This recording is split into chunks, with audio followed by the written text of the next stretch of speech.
صباح الخير، صباحكم كله خير ورزق وبركة إن شاء الله. النهاردة وصفتنا عن البسبوسة، بس بسبوسة بطريقة مختلفة عن اللي إحنا متعودين عليها أو اللي شعبنا يعني المصري عارفها يعني. البسبوسة بتاعتي النهاردة بصوا مرملة وجميلة أوي ولونها حلو وذهبي كده. هنعمل النهاردة بسبوسة التمر.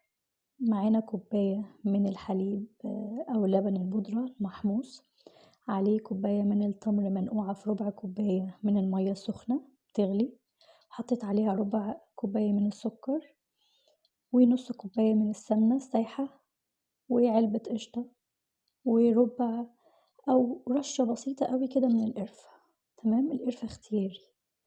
تمام، وهنضرب كل الكلام ده بقى مع بعض بالهاند بلندر أو في الكبة أو في الخلاط. تمام، هنا اهو كده الخليط بتاعنا بقى جاهز، بس أنا حاساه تقيل شوية فهزودله ربع كوباية من المية. تمام، هنا أنا حطيت ربع كوباية من المية وهبتدي أخلطه تاني لحد ما التمر بتاعنا يختفي خالص في في الخليط اللي احنا عاملينه مع بعض. تمام، يعني أنا مش عارفة أوصفها لكم، بس هي بجد حلوة قوي وجميلة جدا جدا جدا. حطيت كوباية من السميد، من دقيق السميد. تمام، وحطيت عليها ربع كوباية من المية تاني وهقلب لحد ما السميد يختفي خالص في الخليط بتاعنا بتاع التمر واللبن البودرة المحموص اللي احنا قلنا عليه. تمام، بنحمصه على النار عادي خالص لحد ما يبقى لونه ايه بني فاتح كده.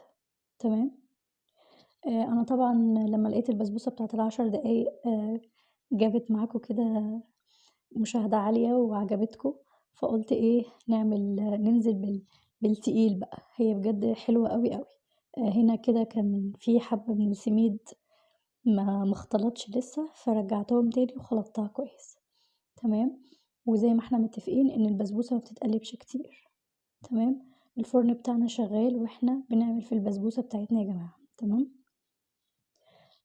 البسبوسة دي طعمها وريحتها قريبة جدا جدا من التوفي، فاهمني؟ هو بس الشمس كانت مغمقة لونها شوية، وده اكتشفته بعد ما صورت. هي لونها فاتح كده زي ما انتوا شايفين. تمام، هنا بقى هي في الفرن وانا هنا بجهز ايه هسقيها مش بالشربات او الشيرة، لا هسقيها بالحليب المكثف المحلى، بس خففته بربع كوباية مية سخنة. تمام، عشان يتشربها لان الحليب المكثف بيبقى تقيل شوية، فعشان البسبوسة بتاعتنا تشرب كده ويبقى طعمها حلو فخففتها شوية. هنا هي البسبوسة بعد ما طلعت من الفرن لونها جميل. تمام، خدت بالظبط ربع ساعة. تمام، بس هنقطعها كده وبعدين نسقيها بقى بالخليط بتاعنا ده اللي هي حليب المكثف وخففناه بربع كوباية من المية السخنة. تمام، طعمها بجد حلو قوي قوي وحلاوتها موزونة، مش مسكرة خالص، بالعكس الحلا بتاعها موزون جدا جدا. هنا هي كانت بتبتدي تتشرب بالحليب المكثف. تمام، هغطيها بقى شوية.